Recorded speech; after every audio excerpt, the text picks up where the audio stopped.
ocurriendo en el Parlamento y lo que está justamente anunciando su presidente, el señor Eduardo Salguana. ¿Son las acciones que corresponden en medio de esta ola de cuestionamientos y sobre todo en medio de esta grave denuncia? Mira, en principio hay cuestiones que pueden ayudar para esclarecer la verdad siempre y cuando haya colaboración de parte de todos quienes intervienen y haya respeto por la verdad. Cuando el respeto por la verdad no existe, por mejor que sea el tipo de acciones que adopte el presidente del Congreso, probablemente los resultados no van a mejorar la alicaída y desvencijada imagen que queda de nuestro Congreso y de nuestro sistema representativo. El señor Salguana ha mencionado que se va a iniciar un proceso administrativo sancionador contra el señor Torres Arabia y quienes resulten responsables por la presunta red de prostitución del Congreso, que ha designado a la señora Patricia Durán Vázquez como presidenta de esta Comisión de Procesos Disciplinarios y Sancionadores. Creo que la cuestión trasciende las responsabilidades administrativas porque lo que ha ocurrido linda con la infracción de normas de naturaleza penal. Eh, la ¿En qué presunción que existe, sentido? la presunción que existe es que hay una red de contrataciones de damas cuyo rol era prestarse para mejorar las relaciones entre los distintos grupos parlamentarios aliados a través del ofrecimiento de su cuerpo en una relación de prostitución. La misma que no se sabe aún podría haber concluido con el asesinato de una de las señoritas cuya licencia se cuestiona como empleada en la oficina legal y constitucional a cargo del señor Torres Sarabia. Como todos sabemos, el señor Torres Sarabia fue precisamente el jefe de la oficina legal y constitucional cuando se tramitó la pensión vitalicia del señor Fujimori en julio de este año. Él dio un paso al costado para que lo reemplazara otra persona que fue la que preparó el informe, como consecuencia del cual la Oficina de Recursos Humanos le otorgó la pensión vitalicia al señor Fujimori, no obstante que no se incumplían los requisitos señalados por la ley. Ahora, en este caso, bueno, se están anunciando cambios, ¿no? Radicales. Se habla de un terremoto administrativo, cambios en la oficina legal y constitucional, cambios en la oficina de recursos humanos, cambios en la oficina de recursos humanos y de seguridad, entre otros. ¿Es suficiente esto? Hay diferentes bancadas que están exigiendo al presidente del Parlamento que evalúe la permanencia del actual oficial mayor del Congreso, que debe salir, dice, porque no ha actuado con la transparencia y por una supuesta negligencia. Circunscribir el problema ante el cual nos encontramos con la modificación de la estructura administrativa, cambiando al señor Torres Arabia, a quien se lo ha removido, para que lo reemplace Ángel Delgado Silva. Es una persona a la que yo conozco durante muchos años, porque incluso somos compañeros de colegio desde el año 1959 en el Colegio La Salle. Lo conozco bien a Ángel Delgado Silva, pero no obstante el conocimiento y el respeto profesional que yo pueda tener por él no tiene línea de carrera en el Congreso y tampoco tiene experiencia en el Parlamento como para asumir ese papel. El rol En que tiene estos la tiempos. bueno, en nuestros tiempos ni nunca, porque él no ha trabajado nunca ni en el Congreso bicameral ni en el Congreso unicameral, y el rol que tiene el jefe de esa oficina legal y constitucional es opinar sobre los diferentes problemas administrativos, no solamente administrativos, sino además constitucionales en los que exista un problema relacionado con las acciones de inconstitucionalidad que se realizan ante el Tribunal Constitucional. Estamos Entonces, compartiendo, César, imágenes de lo que ha sido parte de esta intervención. en el Congreso de la República en las diferentes oficinas. ¿Alguna vez se había vivido algo similar? Nunca, nunca, nunca. Podrían haber ocurrido relaciones extramaritales, obviamente, que eso cualquier organización, en cualquier empresa ocurre, ¿no? Ajá. Pero la dimensión en la que estamos percibiendo este asunto es totalmente diferente.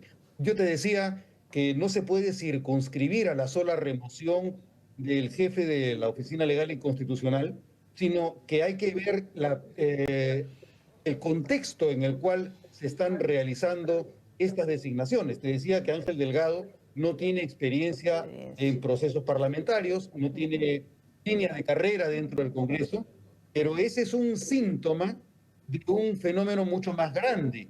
¿Por qué? Porque la regla ha sido la remoción de la mayoría de trabajadores que sí tienen una línea de carrera, su reemplazo o sustitución por personas que tienen algún tipo de vínculo con alguno de los grupos parlamentarios que integran la mesa directiva.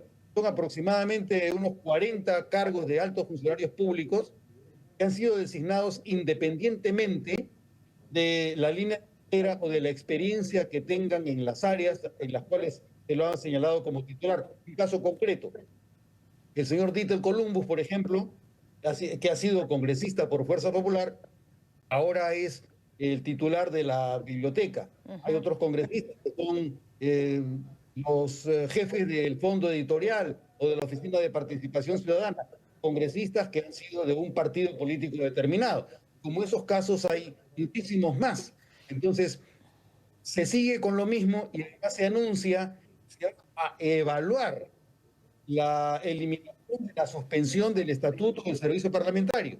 Claro, la lógica sería... Incluso se está hablando de modificar el reglamento, ¿no? Que es lo que se estaba reclamando desde hace mucho tiempo, más allá de esa denuncia. Del reglamento no, del estatuto del servicio parlamentario, porque el reglamento del Congreso, eso es solamente para los congresistas. Pero Bueno, de lo ha que se mencionado eso también en parte de la conferencia, el estatuto y el reglamento. En todo caso, son cosas que se necesitarían. Mira, es más, se ha modificado también el reglamento interno del trabajo. ¿Con qué finalidad?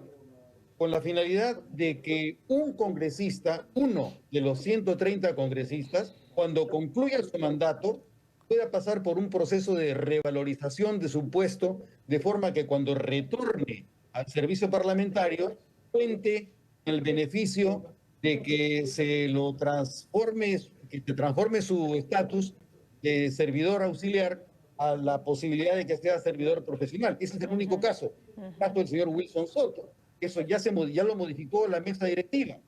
Es una persona que pertenece a Acción Popular. Yo conozco al señor Wilson Soto de muchos años, pero por más aprecio que yo pueda tener por él, no justifica que la mesa directiva haga un cambio dirigido a una sola persona, Para como si contratarlo. corrigieran problemas de carácter estructural. Lo repito, el estatuto del servicio parlamentario que debería retomar su vigencia es el mismo estatuto del servicio parlamentario que fue aprobado en diciembre del año 2015 y no un estatuto, como quieren, remozado Hecho a con la el fin de medida. hecho a la medida para poder mantener Claro. las mismas prácticas que están realizando ahora. Ahora, Eso es lo ¿y que se debería evaluar la permanencia, la continuidad en el cargo de Salguana? ¿Qué opina usted? son Porque hay pedidos, ¿no? El día de hoy se ha dado a conocer justamente el pedido de algunas de las bancadas parlamentarias. Pero son lo que ha dos los dicho pedidos Eduardo que se han Salguana, bueno, eso formulado depende de concretamente. los 130 congresistas. Son dos los pedidos. Uno, el que el señor Salguana renuncie. Lamentablemente, los procesos parlamentarios, para que una decisión tenga efecto, se necesita seguir las formas que el propio reglamento señala. Si lo que se busca es que el señor Salguana se aparte del cargo, lo que se tiene que hacer es presentar una moción de orden del día solicitando su censura, y esa moción de censura debe ponerse de inmediato a votación, la misma que se aprueba con mayoría simple, a diferencia de las mayorías requeridas para censurar al gabinete. En el caso de la censura al presidente del Congreso es mayoría simple. Pero aparte también ¿Que se está sería fácil pidiendo de conseguir, cree usted? que O eso va a depender conociendo los de... arreglos, o no sé si arreglos o negociaciones que hemos visto, no conseguirían esos votos. Bueno, ahí el asunto es cómo es que juega sus cartas los miembros de la mesa directiva, porque los votos se consiguen a partir de favores que se conceden o que se niegan Ajá. a los diferentes grupos parlamentarios. Entonces, y de lo que se trata es de remover al señor Salguana, se necesitará que hagan negociaciones para obtener que el número de votos en contra de una posible moción de censura sean mayores que el número de votos a favor, y eso se reduce todo. Pero te decía que aparte también se está solicitando la remoción del oficial mayor. Esa remoción solamente la podría iniciar el propio presidente del Congreso, y que tiene que conseguir primero el acuerdo de la mesa directiva, la misma que si llega a esa determinación debe poner el asunto en manos del Consejo Directivo. Si el Consejo Directivo aprueba la propuesta que el presidente hace con el acuerdo de mesa directiva, luego esa decisión tiene que ponerse en conocimiento del Pleno del Congreso. Todo va a depender de los votos. No, no basta con que hayan solicitudes. Hasta ahora que se sepa, por lo menos hay 3 o 4 grupos parlamentarios que están solicitando la remoción del actual oficial mayor del Congreso. En la Entonces, última hubo un comunicado y lo compartíamos de Acción Popular, pero hay otras también, ¿no? claro, creo que Renovación Popular, a través de Así la es. señora Norma Ellos Yarro, fueron los primeros, también me lo parece, formularon. o uno de los primeros en pedir la salida del oficial mayor que se presentó en la Comisión de Fiscalización y que realmente no respondió mucho. ¿Usted qué le pareció esta presentación que tuvo con los colegas parlamentarios?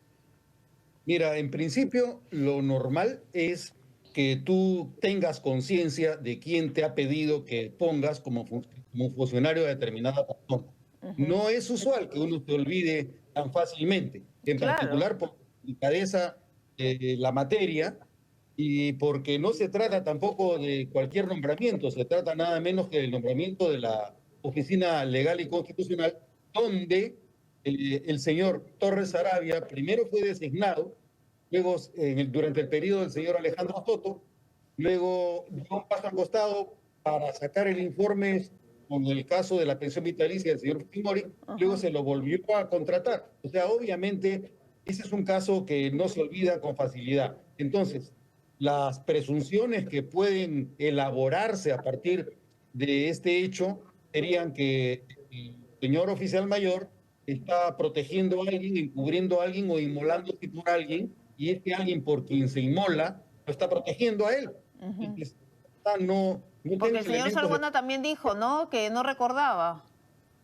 Ahora, después de Sí, veintitantos días de que se ha destapado esta denuncia, bueno, lo mínimo que se puede hacer es investigar un poco a nivel interno, más allá de lo que haga la fiscalía, más allá de lo que haga la policía de trata de personas. ¿O qué cree usted? ¿Esto no bueno, a nivel puede haber una administrativo, investigación interna para poder ir actuando más rápidamente? a nivel interno cabe, pero ahí la gran pregunta es si el responsable de estas acciones vinculadas a la presunta red de proxenetismo en el Congreso y eventualmente alguna acción relacionada con el sicariato, si es que el Congreso mantiene algún tipo de competencia en materia de procesos administrativos sancionadores, dado que el señor Torres Arabia ya Ujú. no es empleado del Congreso. Entonces, ¿cómo sancionas a una persona que ya no pertenece al Congreso?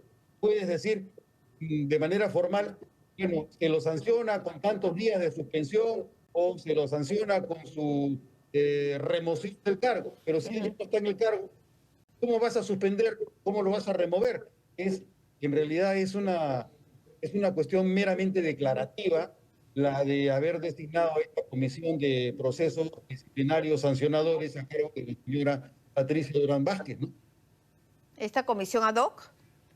sea, exacto.